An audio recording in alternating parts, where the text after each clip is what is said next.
for hours and hours and hours, or really days or weeks, and can cover thousands of kilometers, barely flapping their wings even once.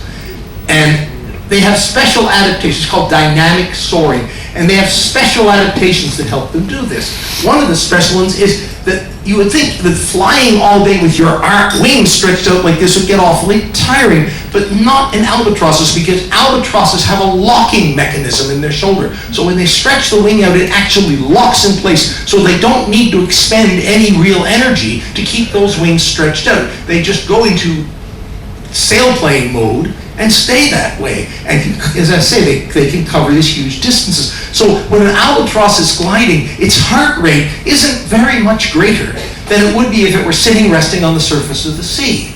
That's a particular adaptation for albatrosses and for one other large bird called giant petrels we don't get up here. And the hard part is taking off. You can see this is a wandering albatross in the Southern Ocean trying to take off. Their wings are so long and narrow, it's very difficult for them to get enough power to get themselves going. So they run along, my apologies.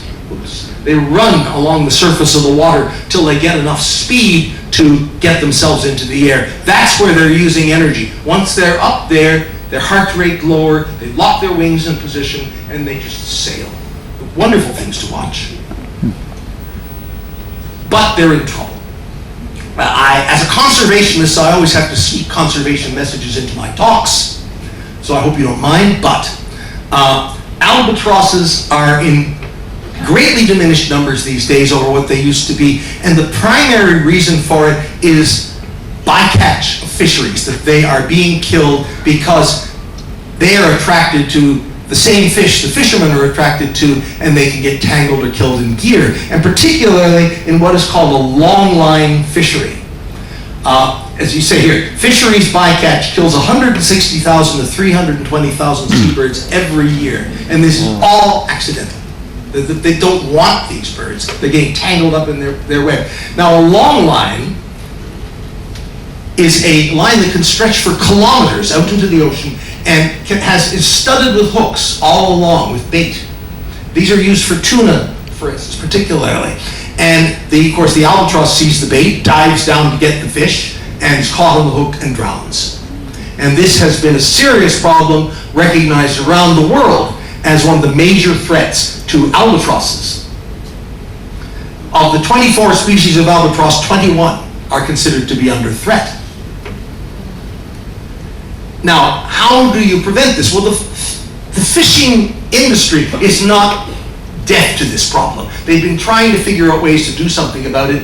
I think both because they actually don't want to catch all these birds, and also, it's bad publicity for them. So, for example, you probably all heard about the dolphin-safe tuna fisheries, where you buy a can of tuna and stamped on it dolphin-safe, which means that the fishermen are not supposed to be setting their nets on dolphin schools, which is where the tuna also tend to gather, so they're not killing dolphins accidentally in the course of catching fish. That's been a publicity issue for them, so has this.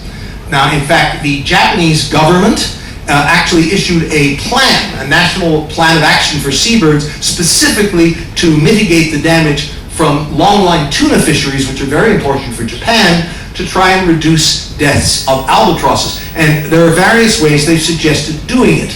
They're suggesting, first of all, if you weight the line, then the line sinks several feet down. Albatrosses are not divers like gannets are. They fish mostly off the surface. So if you can get the line down a few feet, the albatross is not going to get as likely to get hooked. So weighting the line is one way to do it. Fishing at night when the albatrosses are not fishing is another way to reduce deaths. The Japanese have invented a third way, which is called a torii hole.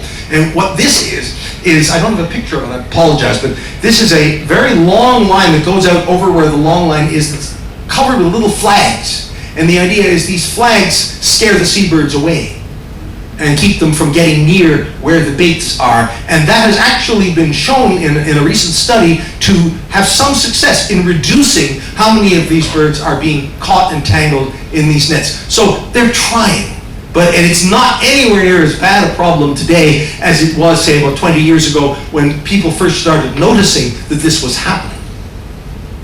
So the biggest problem, though, is there's a lot of fishing boats out there that are there illegally. What they call IUU fishing, if you've ever heard that term, illegal, unregulated, and unsustainable. These are boats that are not obeying any of the fisheries rules, any of the international agreements for fishing. A lot of them come from China and some other countries. They're fishing in open sea areas in the Antarctic a lot. And of course, they don't care what the rules are because they're not obeying any rules anyway about catch limits or anything else. And this illegal fishing is a big, big problem. And in fact, recently, a group of conservationists have enlisted the albatrosses to help deal with the illegal fishermen. They say, well, how in the world do they do that? Well, this is a group called the Ocean Sentinel. What they do is you catch an albatross and you fit it with a radar detector. And then the albatross flies around, and if it happens to get caught in a long line from an illegal fishing boat, it can be detected by the radar of the people who are scanning these things, and that tells them something very, very important, because one thing illegal fishing boats do not want is to be found. Most fishing vessels that are operating legally will have some kind of a ping or a signal that they send out so that their location can be picked up, so we can know where they are, what they're doing. Illegal fishing boats, of course, either turn these off or dismantle them, don't use them. But if you have a dead albatross floating off the back end of the boat that's sending out a radio signal, that allows law enforcement agencies to say, aha, there's an illegal fishing boat, and they go down and catch it. So the albatrosses are being enlisted as agents against illegal fisheries. Now, it may not do that individual albatross much good, but hopefully it will help bring illegal fishing under control. The other big, big problem well, there's more than one big problem, another big problem for seabirds around the world is pollution, particularly plastic pollution. I'm sure I don't have to tell you, because it's been in the news so much, about the amount of plastic pollution there is in our oceans, and it's showing up in everything, in almost every seabird, every marine mammal, every large animal out in the ocean has got plastic in its stomach. And it sometimes can be tremendous amounts. Just look at this bird. This is a dead albatross photographed on Midway. You can see all the plastic garbage that was inside this dead bird. And it's made worse because of the way some of these birds hunt. As I told you, petrels tend to hunt by smell, rather unusual in birds. Well, the problem is that one of the chemicals that they home in on is called DMS, and it's released when an animal in the ocean that a seabird might want to eat eats plankton, plant plankton, diatoms, algae on the surface of the sea. That releases this chemical from inside the diatoms, and the petrels smell it, they home in and find their food. Well, the problem is that plastics do the same thing. Plastics release this exact same chemical when they're in the sea. So the petrels think, aha, food, and eat the plastic and home in on it. So the plastic is actually attracting them. It's not just random. They mistake it for food, they eat it, and they die. 90% of the seabirds of the world have plastic in their stomachs today, according to a study done by CSIRO, which is the Australian Scientific Research Organization. Another big problem is, by the way, climate change, which the big problem with climate change for seabirds, remember I said seabirds tend to nest on small islands so they can be near their feeding grounds. Well, the problem is that as climate change happens, fish distribution also changes. Birds will move close, cold water fishes, I should say, will move closer to the polar areas as the ocean warms. So they become further and further away from the traditional islands where these birds nest, and the birds have to fly farther and farther to get food to bring back to their young. And sometimes that's to such an extent that the entire colony starves to death. This has been happening with puffin colonies in England, for example, that they now, the fishing that they used to depend on requires them to travel so far they just can't do it in time to get back and feed their chicks, and the chicks die. That is a noted consequence of ocean warming worldwide. So we're going to move on to our last bird to talk about. This is the most spectacular seabird in Japan, leaving Stellar sea eagle aside. This is the short-tailed albatross. This is one of the largest albatrosses in the world. It has that pure white back with huge pink bill, a wingspan of 8 or 9 feet, and is really a North Pacific specialty. It only bred historically on some of the little islands around near Iwo Jima, southeast of Japan, and spread into Japanese waters, where it ate squid and a few, mostly squid eaters, flying fish eggs, small floating crustaceans, but mostly squid. Now the problem is that the short, as I said, a very large bird, it was once hunted. They hunted them for their feathers, they hunted them for the oil in their bodies, they hunted them for eggs to eat. Here you can see a picture of a harvest, if you want to call it that, or slaughter of short-tailed albatrosses on Torishima Island. Back about 100 years ago, there's a little boat offshore. So that devastated the colonies of this bird. And by 1949, as a matter of fact, it was thought to be extinct. They thought they were totally gone. Then in 1951, a few birds were found again. They were found on this island. This is Torishima. You can see where it is southeast of Japan, down here. A very rocky and rugged place, difficult to get to. The last refuge of the short-tailed albatross. And a few pairs were found here in 1951. The island had wild feral meaning wild domestic cats that were threatening seabird populations. I told you this is where they had already wiped out the Tristram storm petrel colonies on this same island. So they started a campaign, Japan started a campaign to eliminate the cats, and were successful by the mid-60s. And a single scientist, his name was Hasegawa Hiroshi, took the short-tailed albatross effect under his wing. He started visiting in the 1980s. He began fixing up, there were a lot of the places that the birds nested were no longer in good condition. He tried to improve the nesting sites so that the birds would build more nests. And now, about 1,000 pairs of these birds, a bird once thought to be extinct, 1,000 pairs of these birds now breed there in the winter.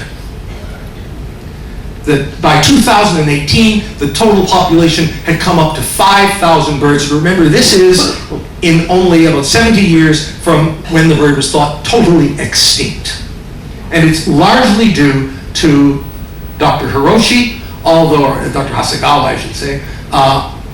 But the big problem still facing these birds is that long-line fishery, and the Japanese government is specifically looking at this bird to try and eliminate the problems that long-line fishery is causing. So the USA, because the short-tailed albatross sails into Alaskan waters, and in fact, a few of them have begun nesting in the Leeward Islands of Hawaii, is now working with Japan to try and keep this species alive. Here is Dr. Hasegawa. He's on one of his last visits before he retired to Torishima Island. You can see the sheer difficulty of what this man had to do just to get up onto this island. But he's been there more than 120 times since 1976. That's a real achievement. This is not an easy thing to do. And it is really thanks to him that we now can go to Torishima Island in the right time of year, and you can see the resurgence of the short-tailed albatross. And it's a nice thing to be able to end any lecture that deals with conservation with some good news. So thank you to Dr. Hasegawa, thank you to Japan for focusing on conserving these birds, and if we're lucky, maybe we'll even see one. So keep your eyes open. Thank you very much.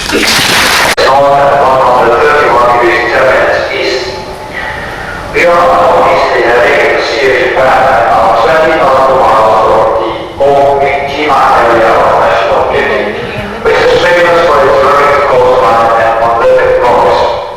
This dictates the Alps of the seas. And the Japanese Shinto religion, which is the original older religion of Japan, believes in many gods, and there is a really important story. It's the story of Amaterasu Omikami, who is the sun goddess, actually the supreme god of all the pantheon of Shinto gods. And she had a rather mischievous brother who was the wind god. His name is Susanoo, and they got into a really bad argument, and she went into a huff, and she went into a cave, and she refused to come out.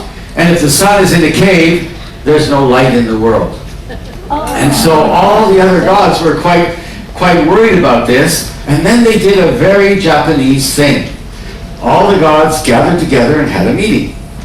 And they decided they had to find some trick to get Amaterasu out of the cave. And the trick that they used was they asked one of the goddesses, her name was Uzume, to do something funny in front of the cave. So she actually climbed up on a stage, and what she chose to do is she chose to do some kind of funny erotic striptease. And all the assembled gods found what she was doing so humorous, they were all laughing, riotously laughing, and Amaterasu Omikami in the cave could not resist the temptation of coming outside to find out what everybody was laughing about. So she came out of the cave, and they immediately threw a rope across the cave. And on the rope it said, "Do not enter." So even though she was a sun goddess, she couldn't disobey the rules, she couldn't go back in the cave, and that is how the sun came back to the world. That's a very important story because Amaterasu gave birth to a son, and then he had a son who became her grandson, and his name was Jimmu. And according to the Japanese legends, Jimmu was the first Japanese emperor. And that was about 600 years before Christ. So that would mean that the Japanese current dynasty of Japan, which they believe is an unbroken line of descent from Jimmu, is 2,600 years old. Do you believe it? No. But anyway, there's Uzume's erotic dance, and there's Amaterasu, the sun goddess. So I'm going to quickly go over the earliest history of Japan. People have been living in Japan for tens of thousands of years. It's a bit controversial, and there's still a lot of discussion about it, but probably the population of Japan, this is my view and my wife's view, is that it's a mixed population, mixing people who came down on the land bridge, because the ocean we're traveling on now is pretty shallow. There used to be able to walk from Siberia and walk from Korea to Japan. So probably a significant part of the Japanese population came from Siberia, from the Asian mainland, from what is now Korea and Siberia. But it's also very likely there was a significant input of population and DNA from the southern oceans. And then they blended, and that created a modern Japanese population. You know, Japanese people like to think they're all homogenous, they all look the same, but they don't. I mean, there's all different kinds of physical types within the Japanese population, and some of them actually look very Southeast Asian, and some of them look very Siberian. So I think that represents the way that the population was created. So going into the archaeological record, the oldest population in Japan, according to the record, that is described in the record, is the Jomon population. It was 12,000 years ago, and it was a Stone Age culture. They were hunter-gatherers, so it was a very, very basic type of people, but they did something rather unusual. They developed pottery, and the Jomon pottery is actually one of the earliest forms of pottery in the world. And what's really unusual is that pottery was usually developed by agricultural societies, not by hunter-gatherers. But nevertheless, Jomon was a Stone Age society, hunter-gatherers, and they developed pottery. And then after that, about 2,400 years ago, there was a cultural change which is described as a new era. It was the Yayoi period in Japanese history. And what really defined the Yayoi period is they began to grow wet rice cultivation. And it's almost certain that this technology came across the water at this point from Korea. In the later stages of the Yayoi period, they were building tombs shaped like a key. And there's several of these, mostly in central Japan. And most of them have not been opened up and excavated. And I'm not quite sure why that is. There must be a treasure trove of archaeological evidence and material. But one speculation is, and it's not my idea, is that if they opened it up, they find so much evidence of Korean culture, which the Japanese don't want to be aware of, because they like to think that they're superior and very different from the Koreans. And in fact, there's a good chance that their emperor, whatever, to the degree that there's an imperial line, there's a lot of Korean blood in there. But they'll generally, no one would like to admit that in Japan. So they don't really open those up. And then the next major change in Japan was about 1600 years ago, and it was the literally massive adoption of Chinese culture. Why did they do that? You know, I think that it's because they looked across the water and they saw that China was getting really strong. And China was growing. Central China was moving into the southern part of China. It was becoming a bigger and stronger country. And the Japanese said, wait a minute, if we don't modernize ourselves, which means becoming like the Chinese, they're going to come and take us over too. It's the same thing that they did in the 19th century when they were exposed to the Europeans. And they said, wait a minute, if we don't become like them, they're going to come and take us over. So they did this massive adoption of Chinese culture. They adopted the Chinese writing system, Chinese philosophies like Confucianism, Chinese religions, Chinese architecture, Chinese art, Chinese administrative systems, Chinese land tenure and tax system, the whole package. And then they made it Japanese.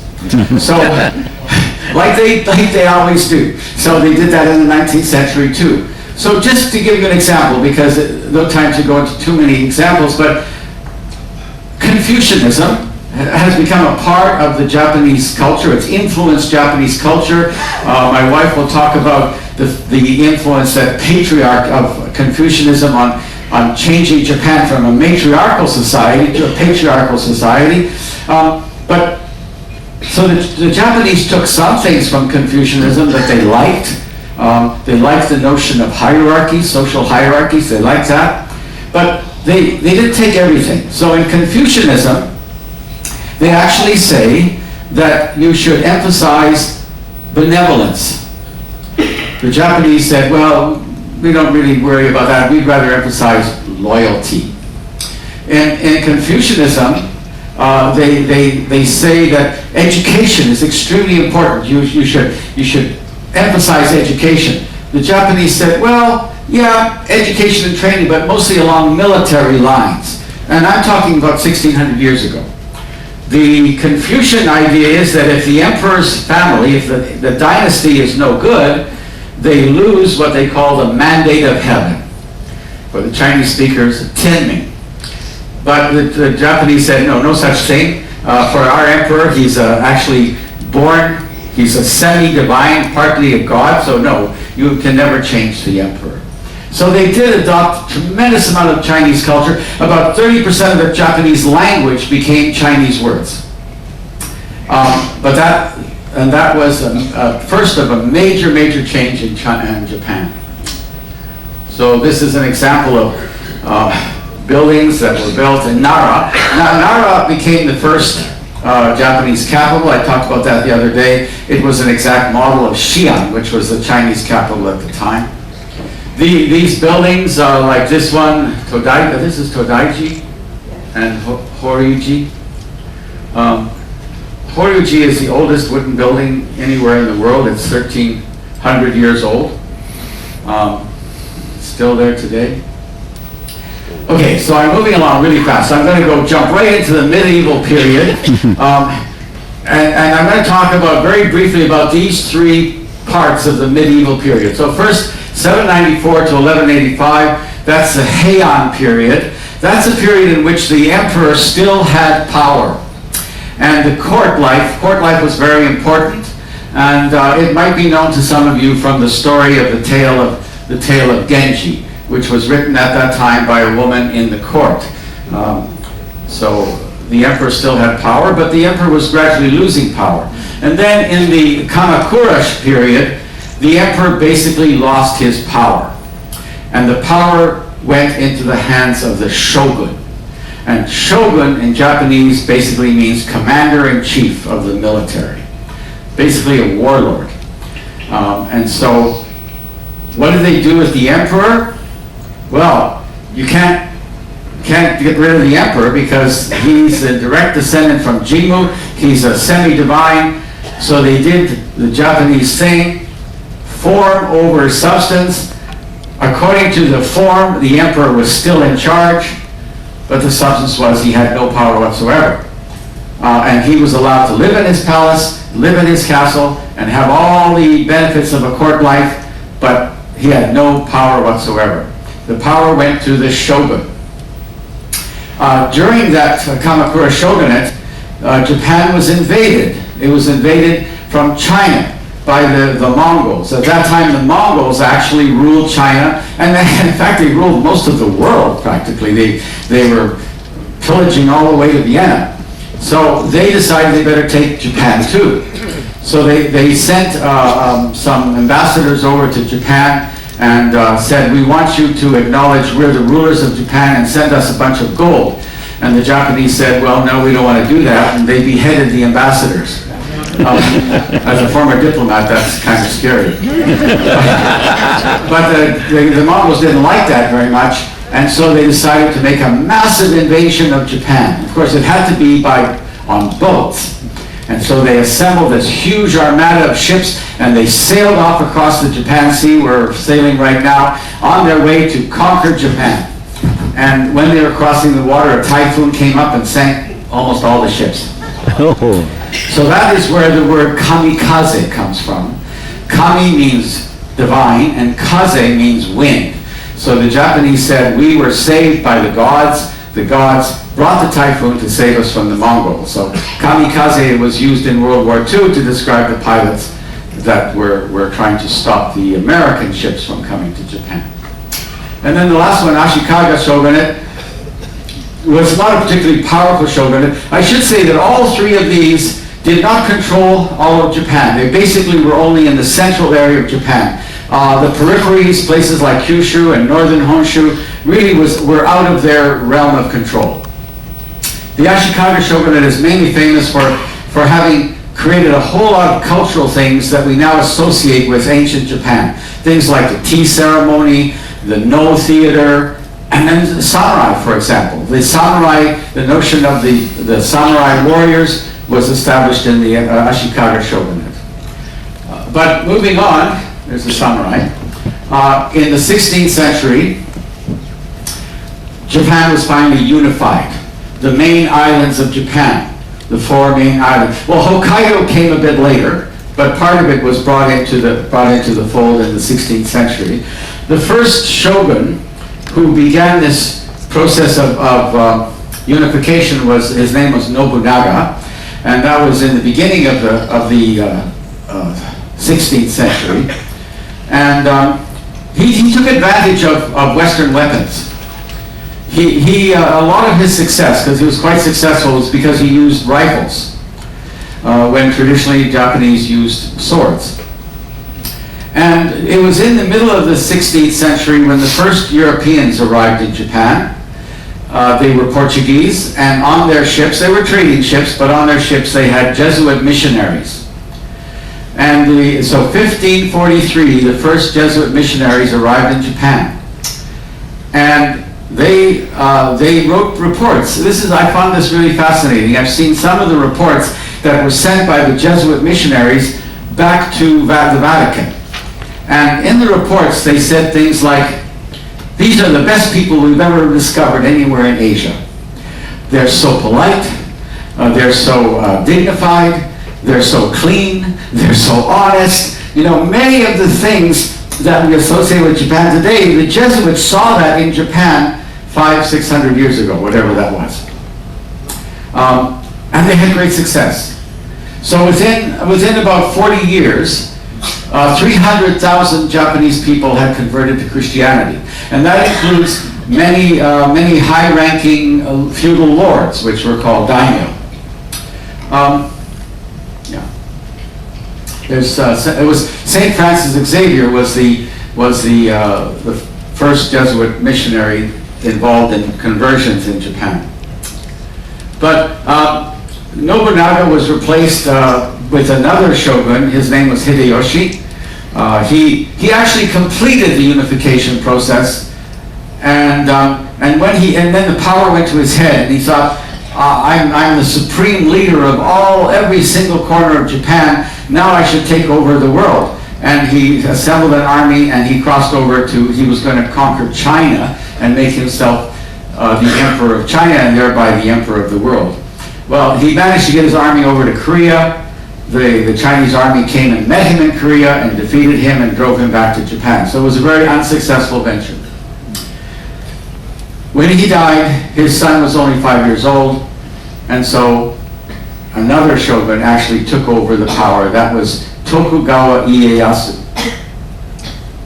And he founded the Tokugawa shogunate, or dynasty, which lasted 260 years, and it was 15 generations of the Tokugawa family. It only ended in 1870 or something like that.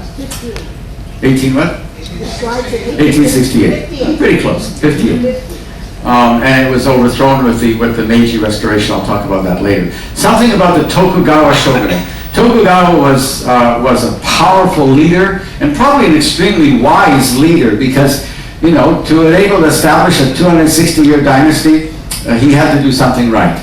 But he looked at what Hideyoshi had done, and he said, these foreign ventures, not a good idea. So he never tried to copy that. He never tried to invade any foreign countries. But Hideyoshi actually, during the time of Hideyoshi, he began to distrust the missionaries. He felt that maybe some of the missionaries were actually European spies, Portuguese or whatever spies, that were coming to prepare for an invasion and occupation of Japan. It was no secret that the Europeans wanted to take over all of Asia, and they basically did. Only two countries in Asia, or two large countries in Asia, escaped colonialism. That was Thailand and Japan. So Hideyoshi in 1587 actually banned Christian missionaries from Japan. But there were 300,000 of them. So Tokugawa Ieyasu decided that's not good enough. He figured that even the Japanese who were Christians could be fifth colonists. And he made Christianity illegal. It became punishable by death to be a Christian. So he totally banned Christianity in about 13 or 14 or something like that. Now there were 300,000 Christians in Japan, and some of them fled. Some of them went into exile, and they actually formed fairly large Japanese Christian communities. These were Catholic communities in other cities that had a Catholic presence in Asia, like Manila with the Philippines, or even Saigon, which was being influenced by French missionaries. But most of them stayed. And some of them actually abandoned Christianity. Some of them actually were martyred. Many thousands actually died as martyrs and have been recognized by the church as martyrs. And many of them actually became what they call kakure Christian, which means they're Christians who hidden Christians. And they practiced Christianity secretly for 260 years. And in 1873, when Christianity was made legal again, they suddenly came forward and said, hey, I'm a Christian. My family's been a Christian for the last, 15 generations. But there was a rebellion. This was about 1638. And it was on the island of Kyushu where most of the Christians were living. It was a rebellion led by the Christians against the oppression of the Tokugawa government. It took place, it's called the Shimabara Rebellion, and it was put down with great violence, and about 30,000 of the rebels were executed. And that was the end of open Christianity in Japan from that point on. There were signboards put up in all the villages in Japan saying, if you know of anyone as being a Christian, you must report it. If it's found out that you didn't report Christians, then you will be given the capital punishment for not reporting him. It was pretty severe. Tokugawa also brought in a policy called sakoku, which basically means in Japanese, closing the country. And it involved making laws which said that no Japanese could leave Japan and no foreigners could come into Japan. And the purpose was because he was afraid that for the Europeans that were now running all over Asia were going to come to Japan and make trouble for them. If a Japanese person left Japan, they couldn't come back. All the Japanese communities in Southeast Asia, they couldn't come back. If they tried to come back and they were caught, they would be executed. There are even Japanese fishermen who were blown off course out into the ocean and picked up by foreign ships. And those foreign ships could not bring them back because the foreign ships were not allowed in Japan, and they were taken maybe to America or to somewhere else. And if they tried to come back, even though they left involuntarily, they would be executed. Virtually no foreigners were allowed into Japan, but there was one exception. And the exception was the Dutch. And it was on a very small island off the coast of Nagasaki called Dejima. The Dutch were allowed to set up a trading post there. It was an island. They weren't allowed to leave the island. There was only, I think, maybe not more than 20 of them there at a time. When their ship came into the port, before they could actually land, the Japanese would come onto the ship and confiscate all their weapons and their Bibles, and they couldn't have them until they left again. So only the Dutch were allowed to do that. I think I have a picture of Dejima. This is the martyrs at the Shimabara Rebellion. Many of them were beheaded, including women and children. This is Dejima. If anybody has a chance to go to Dejima, it's actually now part of the city. It used to be an island, the city has grown around it. It's very close to where the ship will dock. And that's the size of Dejima. That's how large it was. And the Dutch were confined to this little island. They were the only ones, the only Europeans allowed in Japan for 260 years. They did allow a few Chinese and a few Korean traders to come in, but no other Europeans. Punishable by death. Until 1854. In 1854, Commodore Matthew Perry sailed into Tokyo Harbor in what the Japanese referred to as the black ships, because they were belching black smoke. And Commodore Perry, this is a Japanese drawing of the ship. They were not impressed.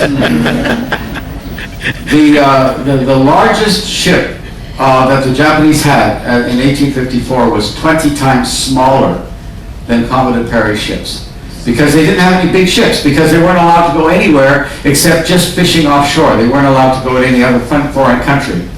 So Commodore Perry sailed into the harbor and immediately brought 300 soldiers, fully armed soldiers, onto the shore and demanded to meet the Japanese authorities to present them a letter from the American president. And the letter basically said, either you open up your country to us, to foreigners, not just Americans, but foreigners, or else. And attached with the letter there was a white flag. And it said, if you don't do what we tell you, when we come back a year from now, you can use this white flag to surrender when we defeat you in battle. So it wasn't subtle at all. And the Japanese knew they couldn't fight these foreigners because their weapons were so much more superior. The Japanese were still just using swords. They had a few ancient muskets, but essentially they were using swords. And this is an interesting thing. I don't know how often in the history of the world has there been a society that actually abandoned a weapons technology that was superior. But it sort of did happen in Japan, because in the 16th century they began to use rifles and guns and bullets. But then by the 17th century they thought this is not very manly, and that to be a true warrior you have to be brave, and only swords would be honorable. So they kind of abandoned guns and weapons and rifles. And I don't know if that's happened very often in history. You'd like to think we could abandon nuclear weapons. Maybe that sets an example. But, so when the black ships came, they had no way they could fight the foreigners. And so they decided, well, you can't fight them, you better join them. So at the end of the second visit of Commodore Perry, they finally had a negotiation in which the Japanese signed what are called an unequal treaty. And it included provisions such as the provision that foreigners who come to Japan are not subject to Japanese law. Pretty severe. It's called extraterritoriality. And that the Japanese had to give up, had to open up at least 6 or 7 ports, including Kobe and Yokohama, and Hakodate, where we're going, to foreign residents and foreign commerce. And the Japanese did not want to do that. It went against their 260 years of state policies. But they did it. They had no choice. And there was an exchange of gifts. And so when Commodore Perry's ship sailed away, the Japanese went down to the beach and took all the Americans' gifts and made a big bonfire. They were humiliated because they're very arrogant people. They were arrogant, they were proud, and this was a tremendous humiliation to them. And some people will even point to the possibility this was just the beginning that eventually led up to World War II. This is just sort of a first step in that direction. The Westerners, white people, when they came to Asia, they assumed superiority. And they assumed they were bringing civilization to the people of Asia. But the reality was, in 1854, Japan was a more sophisticated society than any European or American society. Japan had the largest cities in the world. Tokyo, it was called Edo at the time, Tokyo and Osaka were 2 of the largest cities in the world. The highway that joined them, called the Tokaido, was one of the busiest highways in the world. Japan at that time had the world's highest literacy rate. It had one of the highest standards of living in the world. The only thing it didn't have was guns. And so, as you can imagine, after they signed these unequal treaties under duress, the stage was set for Japan to acquire guns. And we all know where that led. So, in order to modernize Japan, because the decision was taken, pretty much, well, there's a bit of complication, but I have no time to go into that, but basically the decision was taken that Japan would be modernized. And it would be modernized as fast as possible before the Europeans had a chance to come in and take us over. Because at the same time that this was happening, the British were raping China. You've all heard of the Opium Wars and all the terrible things that were done to China in the 19th century. The Japanese were very aware what the Europeans were doing to China, a bigger country, right in their backyard, and they realized if they don't modernize really fast, they're going to do to them what they did to China, what they were doing to China. So one of the important initiatives they took is they set up this delegation led by a fellow named Iwakura Tomomi, and he put together 54, probably they're all samurai because they were kind of the elite, and they traveled around the world. Well, not around the world. They went to all the major nations of the world. And who were the major nations? They were the colonial powers. Britain, France, at that time Germany, Holland, Spain, Portugal. They went to all those countries with the purpose of learning what they did, what gave them their strength, what gave them their power. And so 54 of them went, traveled for 2 years all around the world to these major countries. And along the way, a few of them stayed behind and became students. And also while they were abroad, they recruited foreign advisors. So actually a total of 3,000 foreigners were recruited to come to Japan. And just for the government, there were more that were hired to come and work in private companies. And each of them was given a 3-year contract, and their assignment was, in those 3 years, to teach the Japanese everything they know and then get the hell out of there. So that was their assignment. And they were extremely well paid. A typical advisor, His salary was 3 times the salary of the Japanese Prime Minister. They're really well paid. In fact, a total of something like 34% of the Japanese national budget in those early days was spent on paying for foreigners, just to transfer technology and information to the Japanese. And I guess it worked. In their foreign travels, they decided which countries had the best systems for the various things, and this is what they decided. They adopted the French education system, the German medical system, the British engineering systems, especially railroads and industry. This is in the 19th century. American agricultural technologies, French legal code, and French and British military technologies. They decided those would be the most suitable and best for Japan.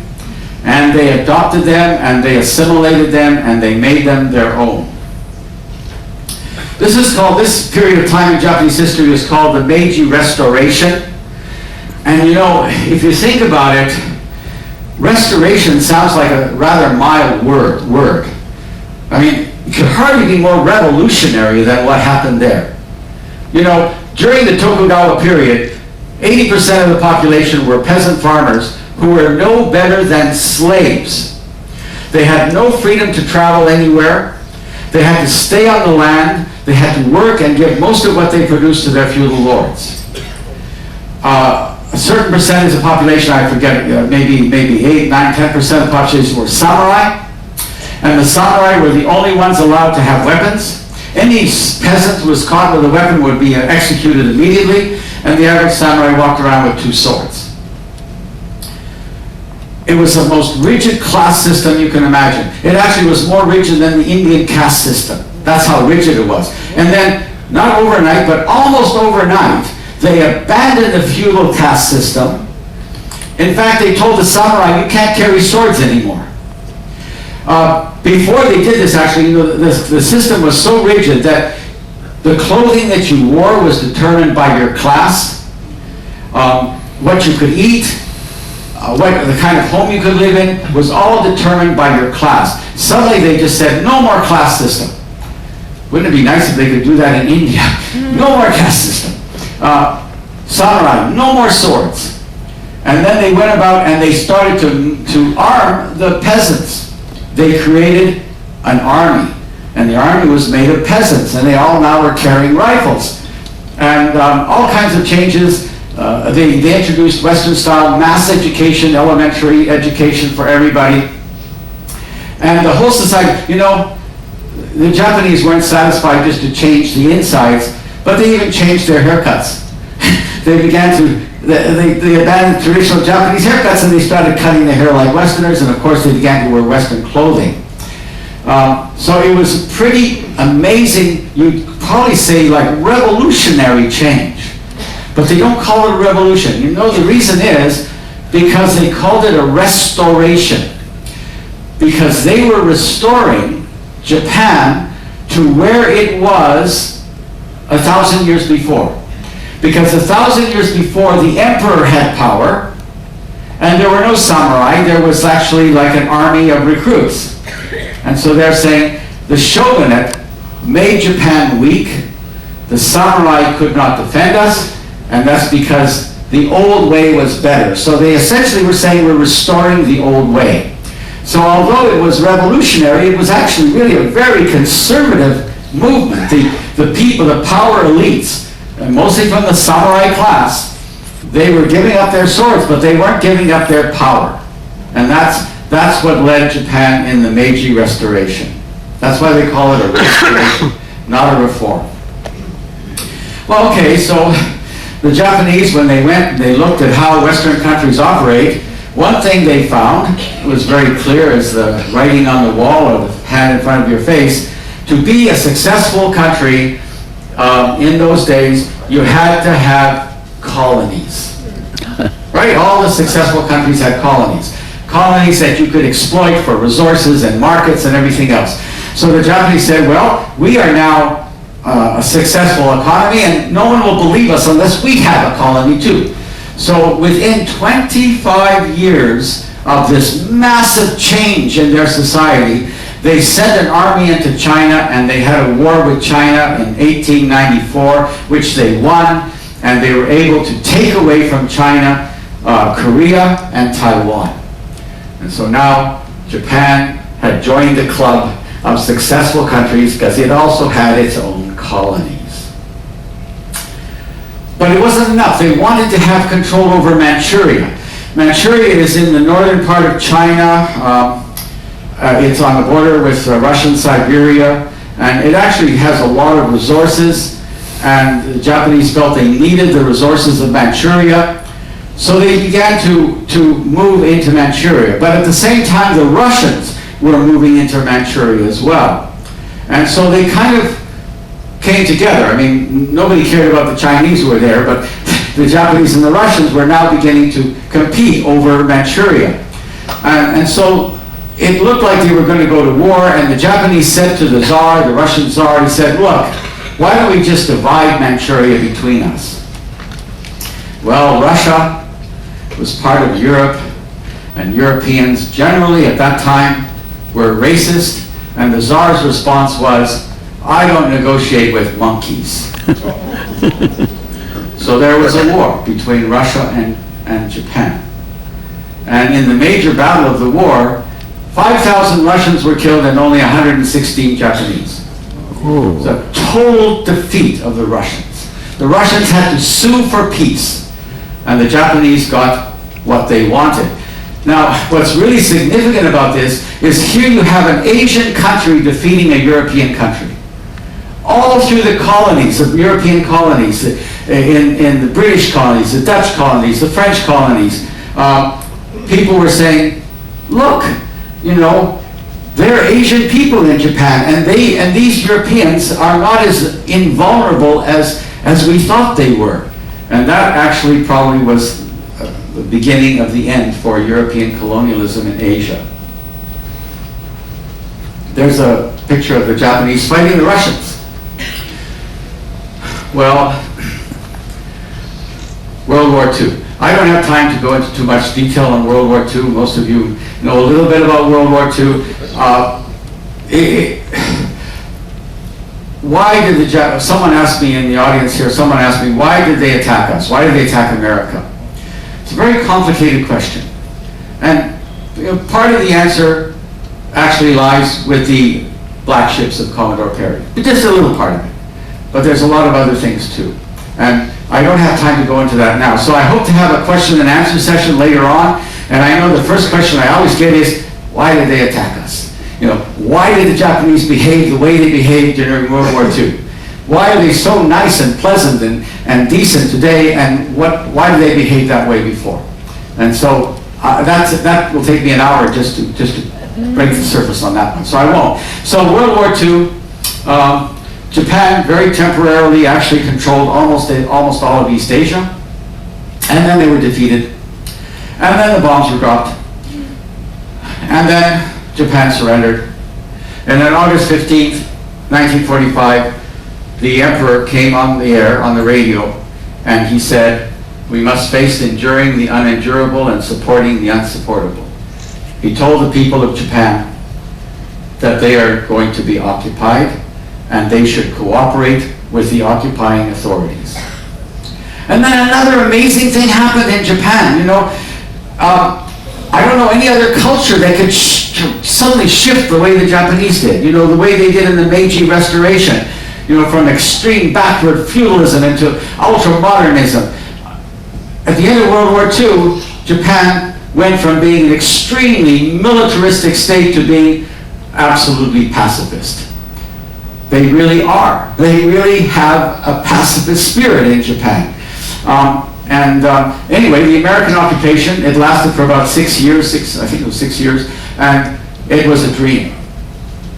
You know, the emperor told the people, don't make trouble for the Americans, do whatever they tell you to do.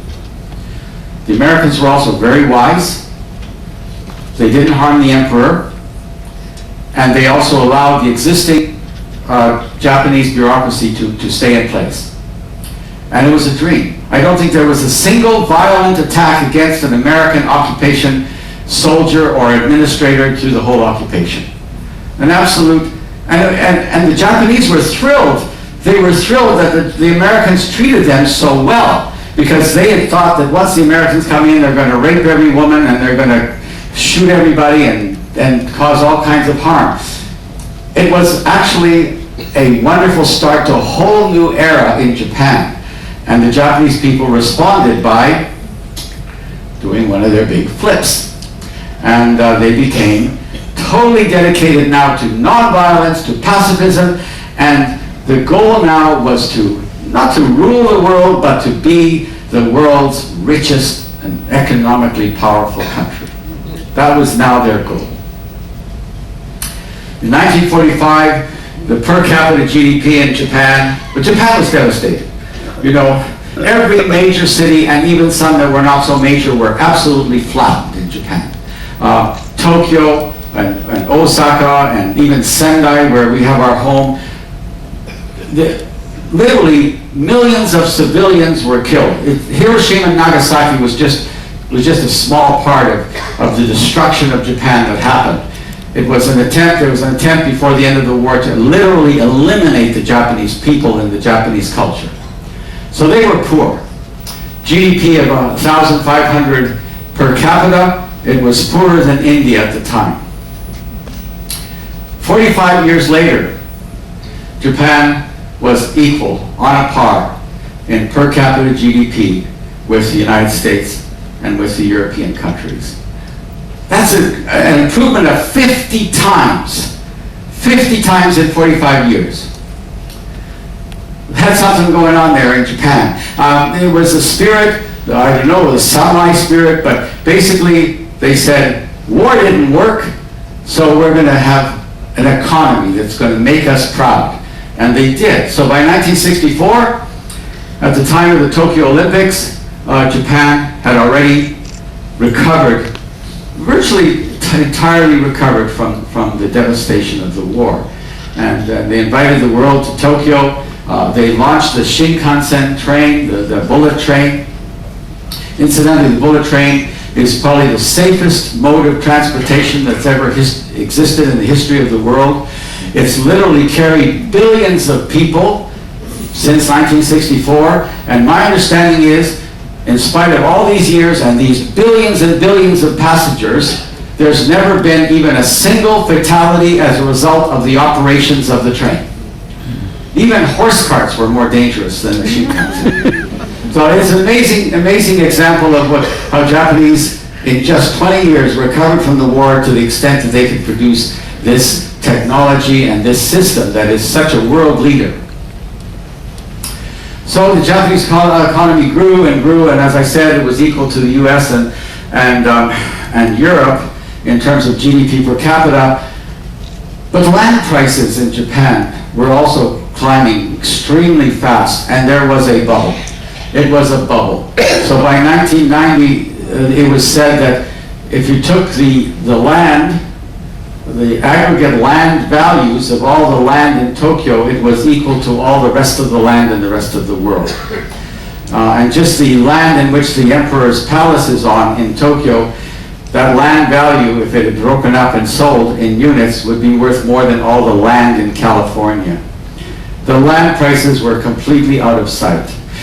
Canadian Embassy, I have a good story if any Canadians want to ask me later about that. But the Canadian Embassy was in downtown Tokyo, and it was originally bought for about $120,000, the land. But in 1990, it was worth several $billion. But there's an interesting story that goes behind that, because what we did was, okay, I'll just tell you a little bit about it. Yeah, because it's a good example of how wise sometimes governments can be. The Canadian government said, okay, you've got this land that's worth billions of dollars.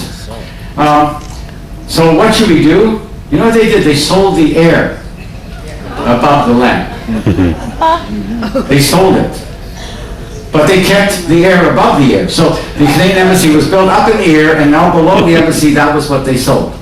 And so we got our embassy virtually for free, because the people who got the land under our embassy paid for building our embassy for us. That's pretty clever. How often does government do anything as clever as that? Okay, so the bubble burst. My time's almost up. The bubble burst, it was a disaster. Land values dropped by 90%, and Japan was literally sent into a funk. It literally, people in Japan began to lose confidence in themselves. I'm going to go quickly here. Yeah, there's a Japanese saying, "Nakitsura ni hachi," which means to have a crying face being stung by a bee. In other words, problems piled upon problems. I just learned that the other day. I had a toothache and a bee stung me, and my wife said to me, "That's exactly like the proverb." But in 1995, Japan was hit with two really traumatic experiences. One was the Kobe earthquake on January 17th, killed 6,400 people. But what was really traumatic about it, the loss of life, of course, was really serious, 100,000 homes destroyed. But it was the really bad and poor response of the government. The government did not respond in a way that the people could be happy with. In fact, as I mentioned the other day, Kobe is the home of the largest mafia gangs, the Yakuza. They responded first. So the Yakuza set up relief centers all over the earthquake area, helping the people that needed help from the earthquake. The government didn't do very well. And then about 2 months later, there was the sarin gas attack in the Tokyo subway, where 12 people were killed and thousands were injured. And that seems so out of character for Japan. This act of domestic terror in Japan. So people were literally reeling with confusion and unhappiness. So my time is almost up. I think I'll run through this very quickly. It is up. My time is up. So they sometimes describe these years after the bubble burst as the lost decades in Japan. Suddenly they began to realize how many problems they do have, and how the future is not nearly as certain as they would like it to be. And I'm not going to use my slides anymore, so I can wrap it up faster. But all of these problems came into the fore. The fact that the population was rapidly aging. One statistic is that by 2050, by 2050, 65% of the people, no, 40% of the people will be over age 65. It's really a skewed demographic in Japan now. A lot of old people, very few children. The normal pyramid is like this, children on the bottom, wide pyramid, and then less and less people at the top. In Japan, it's the other way around. No children and a lot of old people at the top. All kinds of problems in Japan, problems about food dependence. Japan only grows 37% of what it eats. And energy, it doesn't have very many energy sources of its own. Goes on and on. And one of the big problems is its relations with its neighbors. Japan has never adequately dealt with its bad history with its major neighbors, Korea and China. And then to a lesser extent, some other countries like the Philippines. So they have all these problems, and so what is the future of Japan? I'm going to have to wrap it up now. If you have questions, in my question and answer session, you can ask me, but I'd like to conclude by just saying that I gave you all these examples of how Japan rallied together and completely changed the situation. So what Japan needs is a goal. It needs to have a destination that everyone can get behind. And if they find that, I don't know if they've got it yet, but if they find that, they will be okay. They will be unstoppable. But I don't think they found it yet. So I'm generally optimistic about the future of Japan because I think the Japanese people have demonstrated their tremendous work ethic, their tremendous intelligence and creativity, and if they can just all get behind the same goal, they will succeed. Let's just hope that the goal is not winning another war. So I'm going to finish now. Tonight I'm going to talk again. My talk tonight will be short. It'll probably only be 30 minutes. And I'm going to just go over the story a bit about the Japanese, the geography of Japan and the influence that the geography has had on the culture of Japan. So that'll be at 6:30 and 8:30, so I hope to see you all again. Thank you all for coming. Thank you. Thank you. Of Tokyo. It's sort of in the northern half of the Honshu Island, the island of Honshu. And I know that not many people were actually killed by the earthquake itself. Because the buildings were well built, and only a few of them fell down, and only a few of them suffered crippling damage. Our apartment building suffered cracks, but it did not have to be replaced, or it wasn't in danger of falling down. But I talked with friends of ours who were there during, we weren't there during the earthquake, we were back in Canada at that time, but friends of ours that were there during the earthquake, they told me that when they were walking down the street, when the earthquake started, they were literally thrown right off their feet. They couldn't stand up. They had to stay on the ground on all fours and just while the whole world was moving. I know the first time I experienced an earthquake, I found it very disconcerting, because one thing that's not supposed to move is the earth, right? It's supposed to be stable. And this is the earthquake that is coming, and inevitable, and probably soon. I don't want to scare you. But I'm scared, so you might as well be scared too. The Tokyo area, the Japanese have had records going back hundreds and hundreds of years, and they have found that in the Tokyo area there is a major earthquake roughly every 90 plus or minus 20 years. 90 plus or minus 20 years. The last one was 1923. Do the math. It's overdue.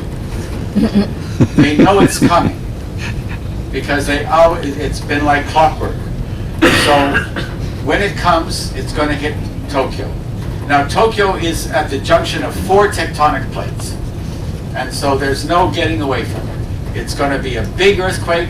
It could well be in the level 9 area, and it's going to be close to Tokyo. So the Japanese government has already made a whole set of plans that will come into effect when the Tokai earthquake happens.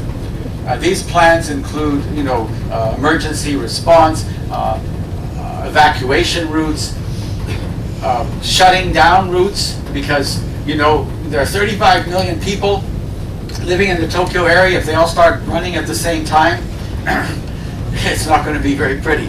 So they've actually got laws they've had a whole set of laws on the books in Japan which will come into effect when this earthquake happens.